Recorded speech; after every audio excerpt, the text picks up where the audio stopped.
So I was able to get the Power Commander V installed. That was customized by Taco Moto last night. I just wanted to show you guys a couple of the other customized things. Most of the stuff isn't. I really didn't pay a whole lot of money for. I just did myself. The main thing that I did customization, which they don't make many things out for it, as Taco Moto suggested, was the tail tidy kits. So what I did was I took the stock turn signals off and remounted them in here. They do give you a little bit of space, as they even suggest in their videos. So you can drill here, and I actually used this guy from the old one as a template to measure out my holes and get the right fittings, so it was a little bit a little cleaner. Underneath you can see, well, maybe not, might be hard to see, there's a hole right in there that needs to be drilled because there's a knob. It kind of keeps it in place, seats it in place, but basically rewired it up and through, and that wasn't too bad of a job. But it eliminates everything off of this jazz here. It eliminates all this crap. It really takes a lot of bulk off. And then not only that, you're on the trails, you don't want shit flying off. I really didn't want shit flying off, extra needed stuff. It also takes out of the line of sight of your silencer, the exhaust. Some people say they've had melting issues with the turn signals. I checked it when I bought the bike brand new with the stock setup, and I never really had any issues. But then again, I really didn't ride it long enough to melt the right turn signal off, so there we go. But moving on to that, actually, this guy I got from KTM Husky, which is just a bolt-on, has a spark arrestor in there. You basically just remove the old one and install this. This was nice. A lot of people say some stuff about the guy. I don't believe everything's necessary from him, but this was a good buy. Promoto billet is also what Taco Moto suggests, but this was just, I don't know, at the time I had just gotten this. Moving up to the front of the bike. I know Bud. This is my shop buddy, Junior. He wants to get out, but we're almost done, Bud. So I got these bike mirrors. I did put a link in my previous description of the gentleman who inspired me to use these. I love them. Personally, I think they are great. I think they're tidy. You can see underneath your arms perfectly fine, and they're not obstructive. So I took the other replacement pieces, the replacement latches that came for the turn signals, and placed those on. That worked better. I did use the safety wire as he suggested. I like that more than a zip tie. It's easier to make smaller holes. And these things are pretty much, I mean, they're $12 a piece on Amazon. If you break it, then what gives a crap? This is my toggle switch for my Power Commander. Settings between 1 and 2. Settings 1, obviously the 1 dot. That's full power mode.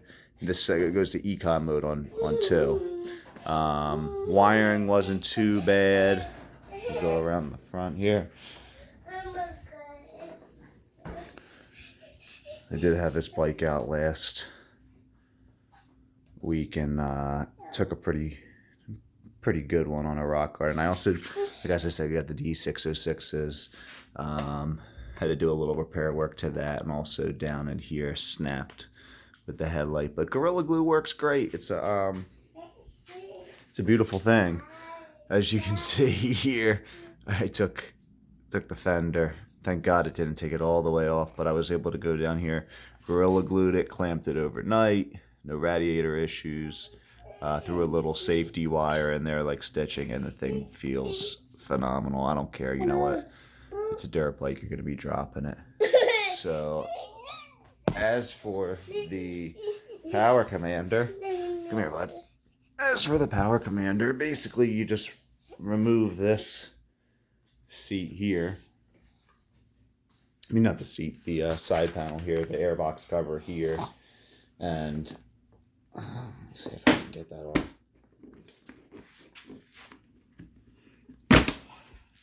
So the airbox cover here, up inside, tucked away back in there is where my actual Power Commander is. You may not be able to see it. You can see the wiring. That's the wiring there for the Power Commander 5. And then what happens is it basically, there's a hole. See if we can see up in there where the other wiring runs.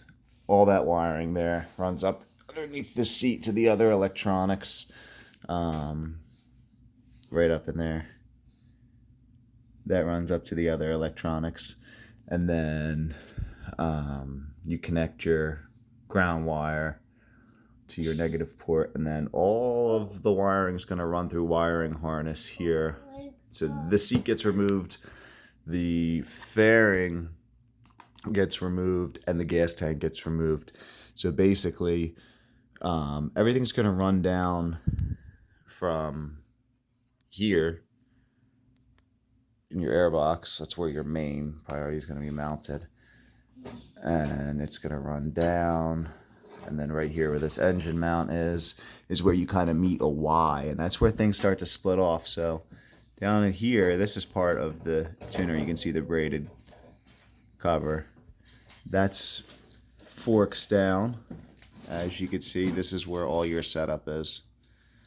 This is where everything bypasses. You have your fuel injection system in here, your fuel injector,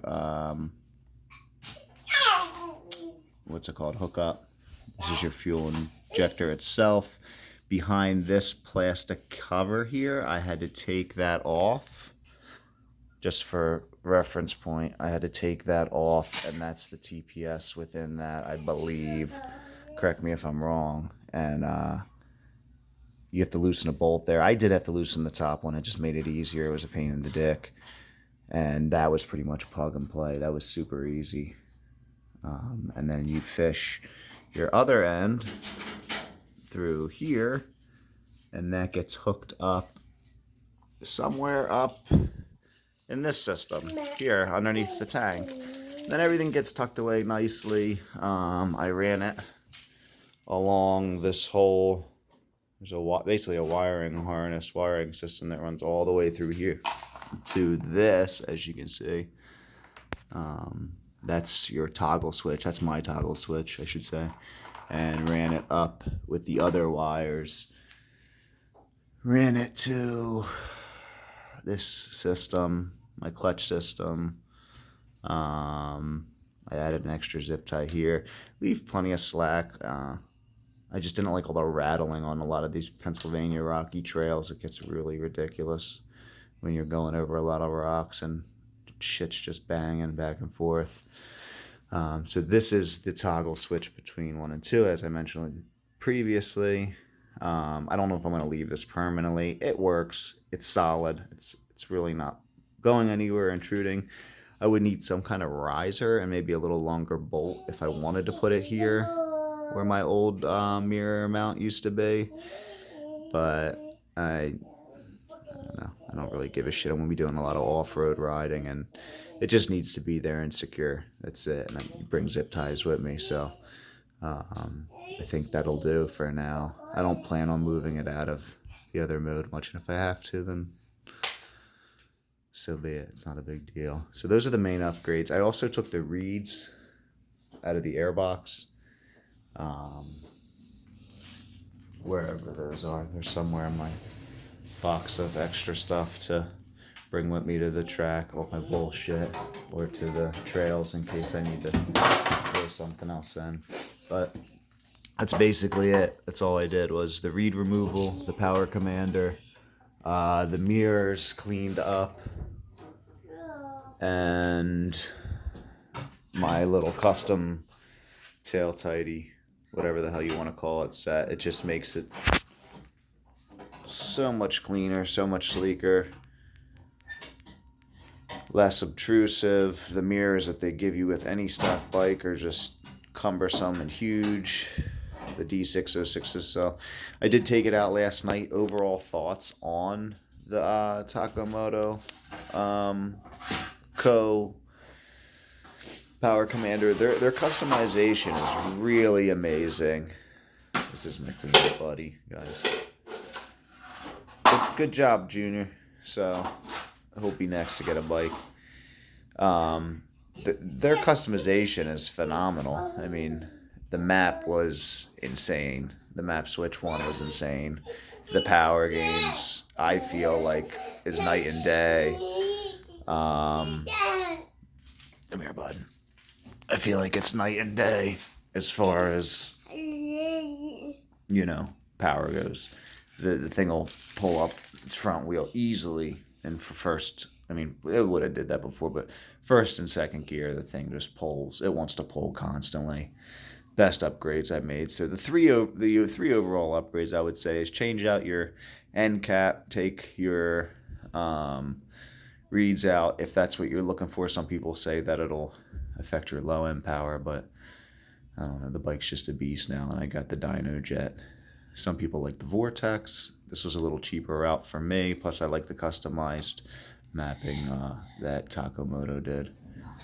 But yeah, I love this thing. Thank you, guys. Thanks for everything. I think that about wraps it up as far as customizing goes. Time to just go and ride. So enjoy, everyone. Enjoy your ride and be safe.